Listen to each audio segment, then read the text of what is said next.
마태복음 24장 37절부터 44절 함께 읽습니다. 노아의 때와 같이 인자의 임함도 그러하리라. 홍수전에 노아가 방주에 들어가던 날까지 사람들이 먹고 마시고 장가들고 시집가고 있으면서 홍수가 나서 저희를 다 멸하기까지 깨닫지 못하였으니 이거 인자의 임함도 이와 같으리라. 그때 두 사람이 밭에 있음에 하나는 데려감을 당하고 하나는 버려둠을 당할 것이요 두 여자가 매를 갈고 있음에 하나는 데려감을 당하고 하나는 버려둠을 당할 것이라. 그러므로 깨어 있으라. 어느 날에 너희 주가 임할는지 너희가 알지 못함이라. 너희도 아는 바니 만일 집주인이 도적이 어느 정점에 올 줄 알았다면 깨어 있어 그 집을 뚫지 못하게 하였으리라. 이러므로 너희도 예비하고 있으라. 생각지 않은 때에 인자가 오리라. 아멘. 할렐루야. 오직 예수 마라나타. 오늘도 하나님의 집에 나와 예배하는 여러분들에게 우리 아버지 하나님 은혜와 평강이 넘치시길 주 예수 그리스도 이름으로 축원합니다. 예수님께서 마태복음 24장 예수님의 종말장에서 종말과 재림의 징조를 여러 가지 말씀 주셨습니다. 그래서 제가 이제 이 계시록과 이 마태복음 24장을 개인적으로 좀 많이 좋아하기 때문에 차분하게 천천히 해서 지금 9번째 마태복음 24장 가지고 9번째 설교를 하고 다음 주 이제 한 번 더 하면 24장이 끝납니다. 근데 이 징조에 보면은 연속적인 징조가 있고 단회적이고 결정적인 징조가 있습니다. 근데 그 결정적인 징조 몇 가지가 지금 다 이루어지고 있습니다. 한두 가지가 남았어요. 한두 가지 남았는데 그것이 곧 이루어져 진행 중입니다. 여러 번 반복해서 얘기했기 때문에 다 아시는 내용입니다. 이런 시대의 징조를 바라보고 분별하는 것이 매우 중요합니다. 근데 이보다도 더 중요한 것이 있어요. 그게 뭘까요?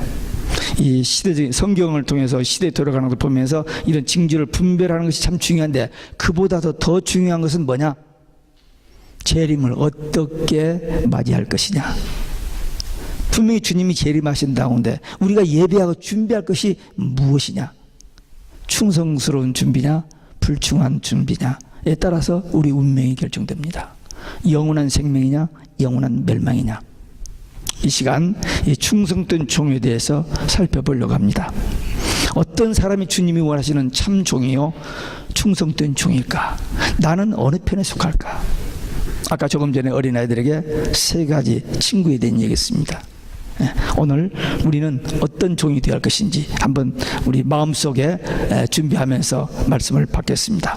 첫 번째, 깨닫는 종입니다. 39절에 홍수가 나서 그들을 다 멸하기까지 깨닫지 못하였으니 인자의 임함도 이와 같으리라. 노아 시대 사람들이 멸망당하기까지 하나님의 홍수 심판이 내리기까지 깨닫지를 못했습니다.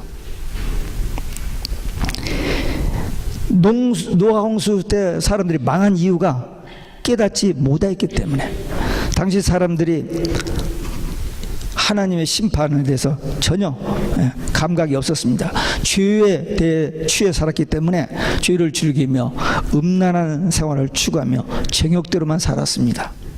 그냥 엔조이하면서 산 거예요. 그게 전부인 줄 알았습니다. 하나님의 진노 를 전혀 의식하지 못했고 깨닫지를 못했습니다. 그래서 그때 당시 노아 시대 당시 사람이 2천만이었습니다. 8식구 빼놓고는 다 멸망받았습니다. 이 말씀을 역으로 심판이 임박한 지금 우리가 깨달아야 할 말씀입니다. 즉 우리도 깨닫는 자가 되어야 분명히 반드시 우리 앞에 다가올 심판에서 노아의 8식구처럼 구원을 받을 수 있습니다. 분명히 여기 39절 하반절에 보니까 인자의 임함도 이와 같으리라. 무슨 말입니까? 주님이 재림하실 때도 사람들이 깨닫지를 못한다는 거예요. 성경에 예언이 되어 있고 세상의 징조들이 다 일어남에도 불구하고 전혀 깨닫지를 못하는 그런 때가 올 것을 말하고 있습니다. 예수님께서 재림하실 때에 깨닫지 못함으로 불충한 준비로 멸망받을 것을 오늘 이 말씀은 가르쳐주고 있습니다.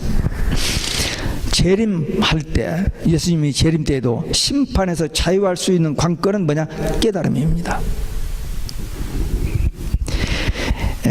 말세에 충성된 종의 모습은 깨달음이 있습니다. 말씀을 깨닫고 말씀으로 시대를 비춰보고 자기 자신을 살펴보고 필요한 것이 무엇인지, 해야 할 것이 무엇인지, 멀리 해야 할 것이 무엇인지, 무엇을 경계해야 할 것인지를 분명히 알고 자신을 보호하고 말씀 안에서 살면서 또 다른 사람들에게 바로 전해서 알고 그걸 추수해야 주님 앞에 섰을 때에 인정받고 칭찬받고 상급받을 수 있습니다. 구약 성경에 예수님의 재림 심판을 예표하는 두 사건이 있습니다. 하나는 방금 이야기했던 노아 홍수 심판이고 또 하나는 소돔 고모라의 심판입니다. 노아 심판은 물 심판, 소돔 고모라 심판은 불 심판입니다. 소돔 고모라 성의 멸망 이유도 깨달음입니다.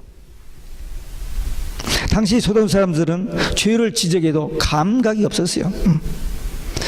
요즘은 호모섹스가 세상을 판치고 있습니다만 그때 벌써 호모섹스가 성에 했던 것이 그 성경이 그대로 나타납니다.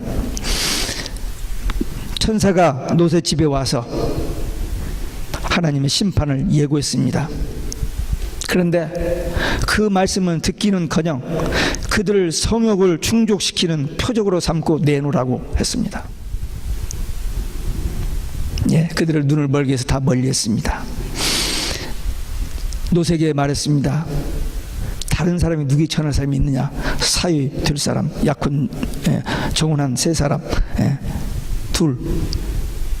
둘이죠. 두 딸이니까 두 사위에게 가서 얘기했더니 농담으로 얘기해 버렸어요. 농담으로 받아들이질 않았습니다. 오늘날도 역사의 종말과 주의 재림에 대한 이야기를 하면 사람들이 모릅니다. 무지해요. 무관심합니다. 무시해버립니다. 그리고 이런 말씀 전하면 조금 그렇다, 맛이 간 사람으로 취급을 해버려요. 좀 뭐가 좀 잘못된 사람으로 취급을 합니다. 소돔성이 멸망당한 가장 근본적인 원인은 죄 때문이기도 합니다만 그보다도 더 중요한 것은 하나님의 심판이 다가옴을 쾌념치 않았습니다. 하나님의 심판의 메시지를 깨닫지 못했어요. 듣긴 들었는데 무시해버렸습니다. 그 결과로 그때 당시 소돔에 60만 명인데 3사람 살고 다 멸망당했습니다. 깨달으면 회개하고 구원을 받을 텐데 깨닫지 못해서 이렇게 멸망받은 겁니다. 깨달음이라는 게 그렇게 중요합니다. 우리 인생을 송두리째 바꿔놓을 수 있는 엄청난 중요한 일입니다. 죄를 짓는 자는 회개하면 용서해 주십니다. 그러나 하나님의 말씀을 깨닫지 못하면 회개할 수 없기 때문에 거기는 다른 길이 없습니다. 멸망밖에 없습니다. 우리가 말세에 해야 할 일들이 많이 있겠습니다만 가장 중요한 일, 가장 먼저 해야 할 일이 뭐냐? 그건 하나님의 말씀을 듣고 깨달아 아는 겁니다. 말씀을 깨달아야 그 다음에 순종도 하고 말씀을 깨달아야 대비도 하기 때문에 하나님의 언약, 하나님의 계시, 이 말씀을 바로 듣고 바로 깨닫는 것이 사는 길입니다. 호세아서 4장 6절에 보면 내 백성이 지식이 없으므로 망하는도다. 하나님이 주신 계시, 언약, 이 말씀이 없으니까 망하는 거예요. 말씀을 분명히 주셨음에도 불구하고 그 말씀을 받지 않기 때문에, 깨닫지 못하기 때문에 멸망하는 것입니다. 코넬 대학 교수들이 개구리 적응 실험을 했는데 개구리를 뜨거운 물에 탁 던졌더니 뜨거운 게 팍 뛰어쳐 나왔습니다. 그런데 개구리를 미지근한 물에 넣어두고 온도를 조금씩 올렸더니 물이 뜨거워지는데도 개구리들이 가만히 있다가 나중에 죽어버렸습니다. 사람들도 갑작스러운 변화에는 민감한 반응을 보입니다. 그러나 조금씩 영혼이 병들어가는 것은 의식을 못하고 둔감해요. 그래서 몰라요. 죄의 결과, 심판에 직접 찾아온다면 끓는 물에서 튀쳐나오면서 팍 튀쳐나올 텐데, 주의 재림과 심판이 좀 늦어지잖아요. 그러니까 그냥 죄 속에서 묻혀서 그냥 사는 거예요. 괜찮으니까, 뭐 불편하지 않으니까. 그런데 그 결과는 결국 심판과 멸망입니다. 죄를 즐겨하는 사람이 이 중에는 없겠습니다만은, 죄를 즐겨하는 사람들, 또 죄 안에서 그냥 허우적거리고 있는 사람들이 많이 있습니다. 죄의 결과는 무섭다는 사실을 우리는 알아야 돼요. 하나님은 절대 죄를 그냥 간과하지 않습니다. 그냥 놓아두지, 타협도 없고 그걸 묵인하지 않습니다. 죄값은 반드시 치르게 하십니다. 회개하면 용서해 주셔요.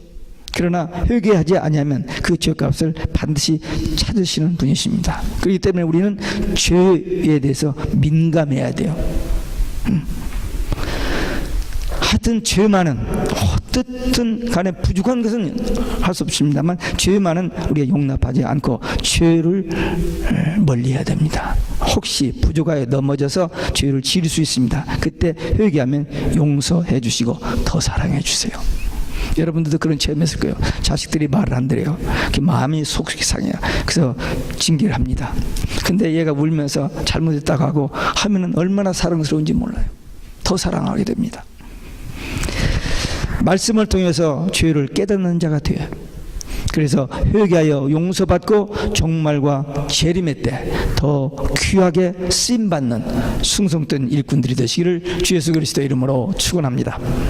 두 번째, 깨어있는 종입니다. 42절에 깨어있으라. 어느 날에 너희 주가 임할는지 너희가 알지 못함이라. 깨어있으라 하는 말은 그 헬라의 말의 원 뜻은 주의하다, 경계하다, 그런 의미인데, 파수꾼의 보초 서는 것, 파수꾼 그 보초 서는 것과 관련된 말입니다. 우리나라 6.25 전쟁 때 우리나라에 왔던 메가더 원수, 그가 남긴 말 중에 작전에 실패한 지휘관은 용서할 수 있어도 경계에 실패한 지휘관은 용서할 수 없다는 말이 있습니다. 작전을 세워가지고 했는데 실패해서 패할 수도 있어요. 그러나 경계를 소홀해가지고 그냥 공격을 당하고 죽는 것, 그 지휘관은 용서할 수 없다, 그런 표현을 했습니다. 영적 전쟁이 우리 앞에 있습니다. 우리 앞에 말세의 환란이 있습니다. 그런 우리 앞에 정말 영적 각성을 갖게 해주는 말입니다. 우리가 연약하여 부족하여 넘어질 수 있지만 주님께서는 붙잡아 일으켜 주십니다. 그러나 주님의 말씀을 듣지 않고 깨어있지 않고 그리고 잠들어 있으면 주님은 어떻게 할 수가 없습니다. 마귀의 대공세가 이제 물밀듯 다가오는데 주의하지 않고 경계하지 않고 영적으로 잠들어 있다면, 이 전쟁이 코앞에 닥쳐왔을 때 준비하고 있지 않다가 멸망당하는 그런 군대와 별 다름이 없습니다. 아무리 많은 무기를 가지고 있고 군대를 가졌다 할지라도 무방비 상태에서 그냥 갑자기 공격하면은 큰 엄청난 피해를 입습니다. 영적으로도 잠들어 있는 자는 패망의 수치를 면치 못하게 된다는 말입니다. 장차 우리 주님이 곧 오실 텐데 빛으로 오신 그 주님을 맞이하려면 우리 마음속에 예수님에 대한 분명한 확실한 신앙, 깨어있는 신앙이어야만 합니다. 지금 우리가 살고 있는 세상은 어떤 외적으로 보면 굉장히 살기 좋은 세상입니다. 우리가 어렸을 때 우리가 살았던 그 시대하고는 전혀 다른 세상, 너무나 좋은 것들이 많은 그런 세상이지만 내용적으로 또 영적으로 보면 정말 무서운 세상입니다. 멸망받을 수밖에 없는 그런 세상입니다. 음식을 믿고 먹을 수 있는 것이 거의 없습니다. 약도 제대로 믿고 먹을 수 있는 약이 별로 없습니다. 사람도 믿기 어려워요. 그리고 세상이 지금 모두 되어가는 징조가 가만히 놓아둬도 폭삭 망할 것만 되어요. 지구 온난화 더 말할 것도 없고 공기 오염, 모든 오염, 그리고 가장 무서운 핵무기. 지금 일본 문제가 보통 문제가 아닙니다. 단순히 일본 한 나라 문제가 아니고 세계가 엄청난 피해를 입어요. 손을 못 쓰지 않아요. 그걸 감추기 위해서 딴소리를 막 하잖아요. 큰 재난이 우리 인류에게 다가오고 있습니다. 뿐만 아니라 갖가지 죄악으로 인하여 세상이 영적으로 굉장히 깊은 잠에 빠져 있습니다. 하지만 주님의 오심을 사모하고 기다리는 우리 성도들은 오직 예수 신앙, 이 마라나타 신앙으로 사모하며 기다려야 됩니다. 깨어 있어야 돼요. 계시록 16장 15절에 보면 보라 내가 도둑같이 오리니 누구든지 깨어 자기 옷을 지켜 벌거벗고 다니지 아니하며 자기의 부끄러움을 보이지 않는 자는 복이 있다. 계시록의 7가지 복 중에서 세 번째 복입니다. 성경은 지금도 자다가 깰 때라고 말합니다. 종말과 재림이 임박했다는 것을 알고 나도 깨어 기도하다가 주님의 재림을 기쁨으로 영광 중에 맞는 정결한 신부된 교회가 되어야 됩니다. 역사적으로 엄청난 교훈을 준 사건들이 많이 있습니다만 이 미국에 2가지 사건이 있습니다. 그냥 우리가 쉽게 알 수 있는 일본의 진주만 공격입니다. 1941년 12월 7일 일본군 비행기가 진주만을 기습 공격했습니다. 그래서 진주만에서 미국이 정말 참패를 당했습니다. 주말에 사병들이 늦게 밤늦게 가지고 술 마시고 잠들어 있는 그때에 일본군이 진주만을 침공해 왔습니다. 이때 마침 레이더 조종을 연습하던 견습병이, 그러니까 그 선배 고참들 말고 다 술 먹고 취해서 자였는데 없으니까 연습하고 싶어서 이렇게 그 견습병이 그 레이더를 보고 있는데 이 태평양 쪽에서 비행기들이 막 날아오는 거예요. 그래서 재빨리 상부에 연락을 했습니다. 근데 이 상부 지휘관들도 술 취해 있었기 때문에 아마 그건 아군 연습기일 거야, 별 걱정하지 마 하면서 묵살해 버렸습니다. 일본군 비행기가 이제 가까이 왔을 때 뒤늦게 잠에서 깨어났지만 대처할 시간적인 여유도 없었고 그래서 그냥 맹폭을 당하고 멸망했습니다. 그때 그 기동 함대 애리조나호 10분 만에 폭발해 버렸습니다. 불타버렸습니다. 그 일본 비행기가 올 때 연료를 충분히 주지 않고 꼭 거기까지만 날아가도록 연료를 주어가지고 와서 전부 자폭한 거예요. 그 굴뚝 쪽으로 다. 그래서 그 배 안에 타고 있던, 함대 안에 타고 있던 1,200~300명이 그대로 죽고 그 외에 많은 병사들이 불구자가 되었습니다. 깨어 있어야 할 때 잠들어 있다가 얼마나 큰 비극을 당했는지 모릅니다. 2001년도에 이 마라탄에 그 월드 트레이드 센터에 2 비행기가 날아왔습니다. 미국이요, 조금만 저기 하면 비행기 뜨면 벌써 쫓아가더니 떨어뜨릴 수 있습니다. 근데 이 뉴욕 상공을 그런 비행기가 와서 거기를 들어받을 줄 누가 알았어요? 생각을 안 했대요. 아니란 가운데 있었던 겁니다. 그러다가 무참하게 그 큰 사고가 났던 겁니다. 조그마한 일본이 그 미국을 건드렸다가, 잠자는 호란을 건드렸다가 원폭을 맞고 저기 있는데, 요즘 또 그 뒤로도 계속 일본하고 미국이 떨어지질 않고는 이렇게 관계를 맺어. 지금 그 원전 그 때문에 엄청난 그 쪽에 있는데 미국은 그들을 커버하고 돕고 있고 그들은 모든 정보를 차단하고 지금 있는데, 실제적으로는 정말 엄청난 일들이 앞으로 일어날 가능성이 있습니다. 깨어 있어야 할 때 잠들어 있는 자, 얼마나 무서운 일인지 알 수 없습니다. 이 시대에 이 빛의 자녀들, 깨어있는 종들, 깨어있는 참 성도들은 세상 사람들에게 비웃음을 받고 비난과 비방을 받습니다. 웃긴다고, 크레이지라고 하는지 몰라요. 이렇게 살기 좋은 세상인데 무슨 종말이 오고 무슨 예수님의 재림, 예수님이 재림이 없다고 하잖아요.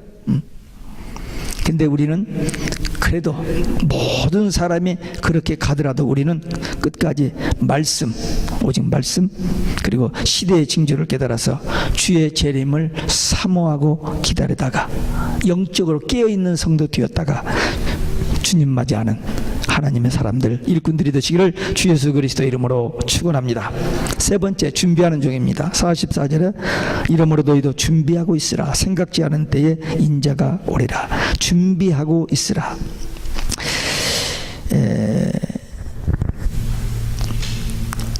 재림을 맞이하기 위해서 우리가 깨어 대비하고 적극적으로 해야 할 일이 무엇일까? 여러 가지가 있겠습니다만 제가 반복해서 이야기한 일들이 있습니다. 그건 아주 요약하면 다 아시는 얘기입니다만 다시 요약하면 이 종교다원주의 혼합주의에 미혹되지 않아야 됩니다. 예수밖에 구원이, 우리는 오직 예수인데 예수밖에 구원이 있다고 지금 온 세상 사람 다 그렇게 가고 있어요. 주의 재림이 없다고 말합니다. 우리는 성경의 결론이고 우리의 최대의 소망인데 그게 없다고 무시당하고 있어요. 착하게만 살면 된다. 거짓말입니다. 속지 말아야 됩니다. 네. 유명한 사람들이 말한다고요? No. 이 지구상에서 가장 대단한 사람이 이 얘기해도 그건 가짜잖아요. 분명히 우리 성경에 예수님이 재림한다 했는데 예수님이 재림이 없다라고 금년 4월 18일 날 발표했잖아요. 저 사람들이. 속지 말아야 됩니다. 우리는 오직 예수 신앙의 정죄를 지키며 이 영원한 복음에 증인되어 땅끝까지 복음 전하는 그런 하나님의 일꾼들이 되어야 됩니다. 한번 따라서 하시기 바랍니다. 오직 예수 신앙으로 영원한 복음에 증인되자. 예, 그것만이 우리가 이 종말에 다시 오실 주님을 맞을 준비하는 가장 중요한 일이라고 그렇게 믿습니다. 이 초림과 예수님의 초림과 재림은 연관이 있는 것을 성경에서 종종 발견합니다. 예수님이 초림하실 때 메시아로 오신 예수님을 맞을 준비를 하고 오신 예수님을 세상 죄를 지고 가는 하나님의 어린 양이라고 증거했던 세례 요한, 그 요한은 오늘 우리가 심판주로 재림하실 예수님을 어떻게 맞이해야 할지, 종말에 참 종으로 어떻게 살아야 할지, 무엇을 준비해야 할지를 가르쳐주는 우리 신앙의 모델입니다. 요즘 새벽 시간에 요한복음 1장을 가지고 강의를 했습니다만 거기서 세례 요한이 보면은 세례 요한은 예수님 공생의 사역 6개월 전에 광야에 나타나서 회개하라 천국이 가까웠느니라 라고 메시지를 전하기 시작하고 예수님이 세례받고 나오실 때에 비둘기 같은 성령 하늘의 음성을 듣고 난 뒤로부터는 세례 요한이 모든 백성들에게 자기가 미리 예고한 대로 오신 그 예수, 세상 죄를 지고 가는 하나님의 어린 양이라고 증거하고, 그리고 마지막 날에는, 세 번째 날에는 자기의 제자 중 두 사람 안드레와 요한에게 세상 죄를 지는 하나님의 어린 양이라고 하면서 예수님께 소개를 합니다. 그래서 그들이 최초의 예수님의 제자가 되고, 제자 되자마자 그 다음날 자기가 그리스도를 만났다고 하고 형제들이 가서 전도해서 데려와서 제자들이, 최초의 그 제자들이 됐습니다. 이 세례 요한 6개월밖에 일하지 않았습니다. 그리고 헤롯에게 목배임을 당하여 순교했습니다. 그러나 예수님께서 여자가 낳은 자 중에서 가장 큰 자라고 칭찬해 주셨습니다. 인정해 주셨습니다. 우리도 오직 예수 신앙으로 이 영원한 복음의 증인이 되어 살기만 하면 됩니다. 큰일, 많은 일 안 해도 돼요. 요한계시록 11장에 보면 마지막 추수의 사명을 감당하는 두 증인이 나옵니다. 그들이 1260일 동안 3년 반 동안 하나님이 주신 권능으로 모세와 엘리야와 같은 그렇게 권세를 가지고 담대히 이 계시록 작은 책, 이 영원한 복음을 전하다가 사역을 마칠 때에 적그리스도에게 죽임을 당합니다. 그러나 3일 반 만에 생기가 들어가서 부활하여 구름 타고 승천해서 하나님 보좌 앞에서 찬송하는 모습이 14장에 나옵니다.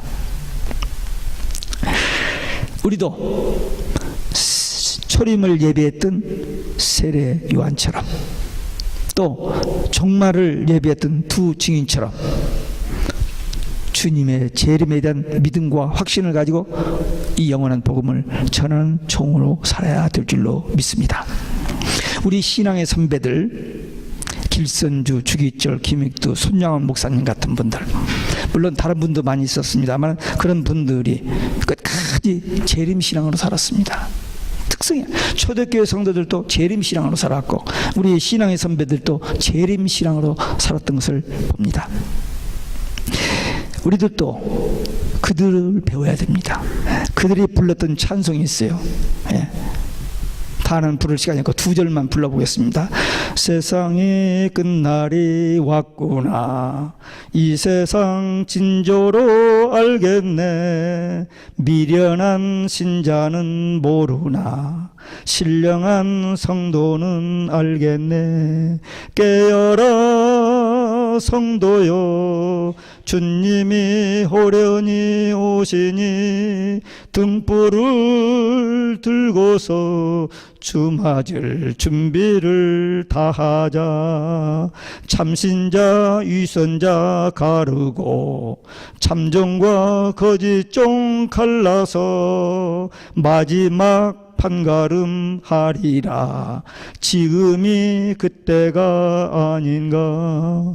깨어라 성도여, 주님이 호련히 오시니 등불을 들고서 주 맞을 준비를 다하자.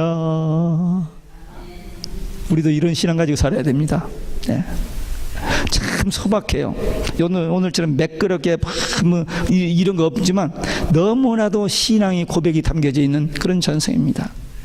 우리 이준희 권사님하고 지난번에 병원에 신방가서 병상에서 이 찬송을 불렀어요. 하도 마음이 감동이 돼서 제가 수첩에다 적어가지고 오늘 한번 불러봤습니다. 이 신앙, 주님이 곧 오세요. 참종과 거짓종, 알곡과 가라지 고를 때가 곧 오는데 우리 깨어서 주님 맞을 준비해야 됩니다.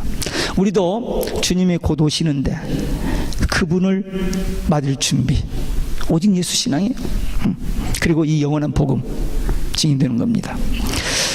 우리 생전에 주님이 오실 수도 있고 그렇지 않을 수도 있습니다. 그러나 그렇게 멀지 않으라고 저는 봅니다. 근데 준비해야 돼요. 언제 오시든지 오늘이라도 주님 오시면 아멘 주 예수여 오시옵소서, 그 신앙해야 돼요. 마라나타. 지금 재림의 징조들이 너무나 선명하게 드러나는 마지막입니다. 이 시대를 분별하는 깨닫는 종이 되어야 합니다. 깨닫는 종. 두 번째는 깨어있는 종이 되어야 합니다. 세 번째는 준비하는 종이 되어야 됩니다. 한번 따라서 하시기 바랍니다. 깨닫는 종, 깨어있는 종, 준비하는 종 꼭 되시기를 주 예수 그리스도 이름으로 축원합니다. 그래서 주님으로부터 충성된 종이라고 칭찬받는